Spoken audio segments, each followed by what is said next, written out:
Dear students, hearty welcome to the third semester of your PG program. One of the courses that you have to study in this semester is computational physics. It has got 4 credits and a total of 72 lecture hours will be there. And this course is intended to impart an idea regarding numerical methods of computations, and this course comprises of 4 modules, of which first module is handled by myself, and the module 1 is all related to various methods of curve fitting and interpolation. Today's session is intended to give you a brief introduction to the problem of curve fitting and one of the best method for curve fitting, that is the least square method. Let's get into the topic. First of all, what is curve fitting? Curve fitting is a problem that arises very frequently in science and engineering. It's a problem. And this problem is finding an equation of an approximating curve or an assumed curve or a representing curve which passes through as many points as possible. So this method is a problem of finding an equation of a curve which passes through as many points as possible. That is, you are going to find an equation of a curve with best fit. And for curve fitting, there are various methods like group averages, least square method, method of moments, etc. Of which the least square method is considered to give the best fit for a given data. Let me briefly explain what is actually curve fitting. As physics students, you are quite a bit familiar with many experiments. Let's consider one experiment, operational amplifier adder circuit. So, what you are going to do in an adder circuit, you will give 2 or 3 inputs and you measure the output voltage equivalent to the given input voltage. For example, for the time being, let us consider an adder circuit with 2 inputs. For example, V1 and V2. V1 equal to 1 volt and V2 equal to 3 volt. And what is your expectation regarding the output of the adder circuit? If the inputs are 1 and 3 volts, the outputs will be 4 volt. That is, V output is equivalent to the sum of V1 and V2. 1 plus 3, that is equal to 4 volt. That is your expectation. And what will be your observation? In practice, we won't get 4 volt as such because of many issues or matters that you know very well. You may get, for example, 3.5. So now you have 2 sets of points for the output voltages. One, the observed value, and the second one is the expected value. This is the basic thing that is required for understanding basics of curve fitting. and the method least square method. So let us move further. Keep this equation in your mind and we will discuss it later on topics. So coming back to our topic of discussion, least square method. Least square method is considered to give the best fit for a given set of data with prior knowledge about the shape of the curve. That is, this method is utilizing, that is, you have a set of equations for data and you should know, or you are assuming, a curve or a shape. Suppose we have n set of observations in an experiment, x1, y1, x2, y2, etc., xn, yn. So this is observation set. That means if your x is x1, what will be the observed value of y? It will be y1. If the x is x2, corresponding observed value of y will be y2. So that is the set of observation x1, y1, x2, y2, etc., xn, yn means. So you have this n set of observations in an experiment. Let us assume that this set of equation should satisfy a relation in such a way that y is equal to f of x. This is our assumption. We are assuming that the above observations are based on some relation, that is y is equal to f of x. So that is the function. And that is the relation between x and y.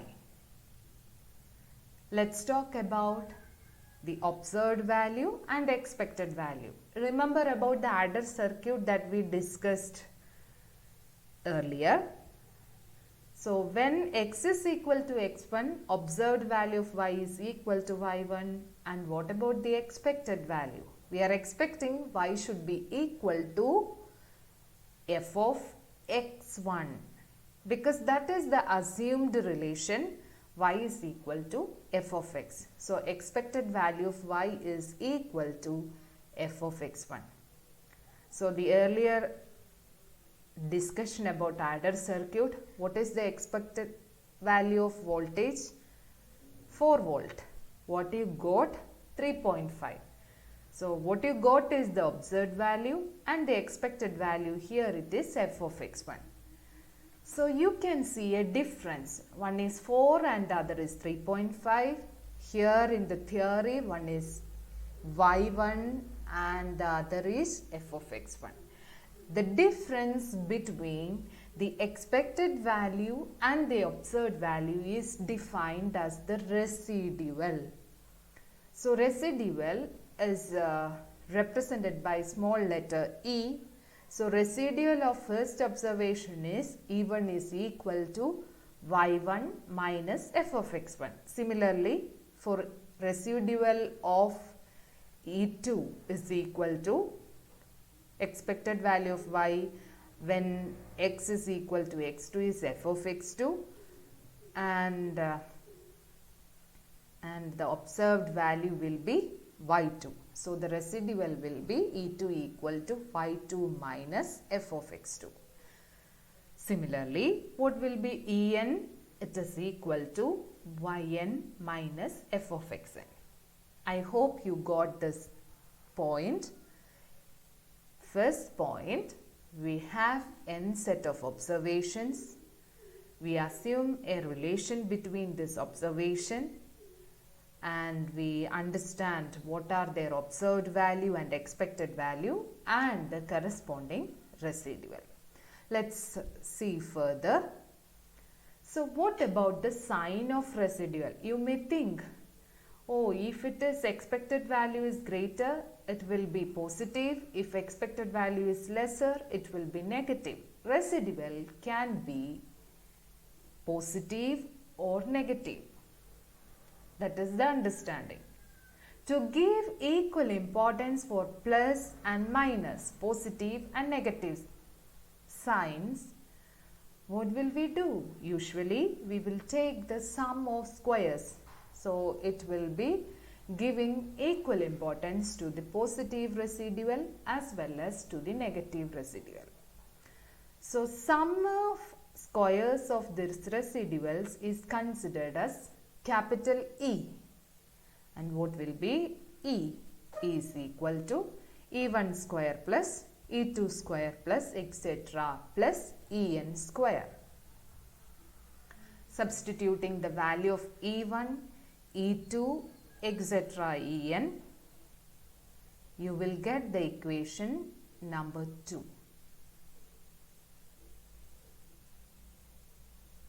I hope you got the equation. Just substituting E1, E2, etc. En that we defined in the last slide, and we got the sum of residuals, sum of squares of residuals capital E as the equation number 2.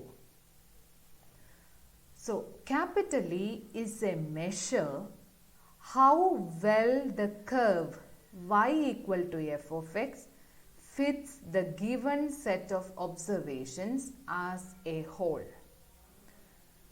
Remember, this point is very important.